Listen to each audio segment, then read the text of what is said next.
अवांजी समातुन ताईं radio voice of Sindh London.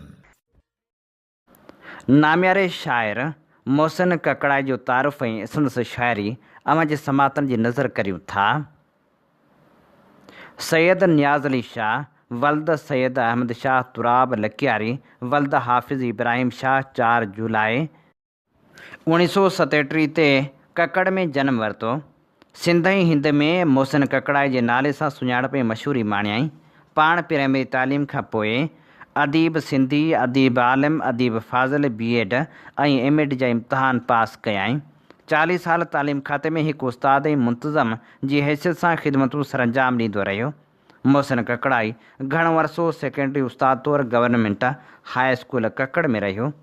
हुन शाइरी जी शुरूआति 1951 धारे कई। संदसि शुमार नज़म ऐं ग़ज़ल जे बहितरीन शाइरनि में थिए थो।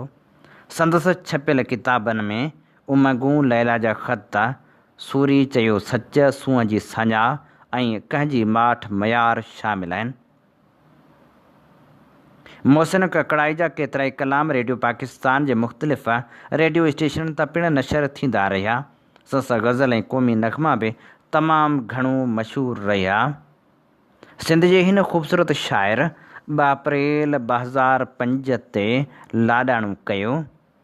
संदसि शागिर्दनि में वफ़ा नाथन शाही, डॉक्टर कुर्बान अली जहत्याल, आसिम नाथन शाही, साहिर थईम, मारू जमाली ऐं ॿिया शामिल आहिनि। ऐं हाणे पेश करियूं था मोहसिन ककड़ाई जी ख़ूबसूरत शाइरी। मोहसिन ककड़ाई पंहिंजे ख़ूबसूरत ग़ज़ल में लिखे थो, को पहिरीं नाह तब सरी थी वञे, पर हयाती सॼी खरी थी वञे। नांग जे ॿिर मसो दफ़ा डंगजण, दिलि चरिया वरी वरी थी वञे। अहिड़ी सोहिणी बि सच हुई का छा, जेका दरिया बि तरी थी वञे। भाग बेजोड़ शख़्स जात ॾिसो, कार में हुन सां गॾु परी थी वञे। मुड़ुस जो ख़ैर नाह कावड़ में, साहिबियाणी सफ़ा भरी थी वञे। पोइ कहिड़ो जीअण तॾहिं मोहसिन, हर तमन्ना जॾहिं मरी थी वञे। नींहं जो शींहं दर ते बीठो आहे, परख जो ॾींहुं दर ते बीठो आहे। हू त ॾिस कीअं न हुनजे नेणनि में, मेहर जो मींहुं दर ते बीठो आहे। ज़िंदगी महिरबान आहे केॾी, हिकु नओं नींहुं दर ते बीठो आहे। राति जो रंग मस रतो त अची, कन कढी ॾींहुं दर ते बीठो आहे। कुझु त ॿचड़नि जे लाइ कर मोहसिन, ईद जो ॾींहुं दर ते बीठो आहे। पंहिंजो रत बि जॾहिं छॾे थो वञे, माण्हू पोइ मुल्क मां लॾे थो वञे।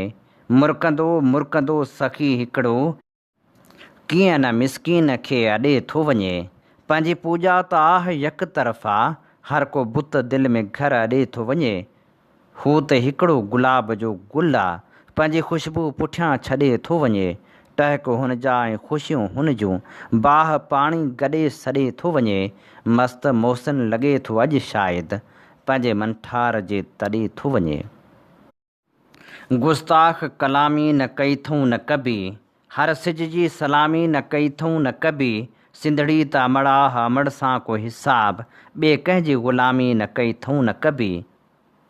हर कंहिंखे लॻायो तो खणी छाती सां, पर कंहिं बि कयो कुर्ब न तो आती सां।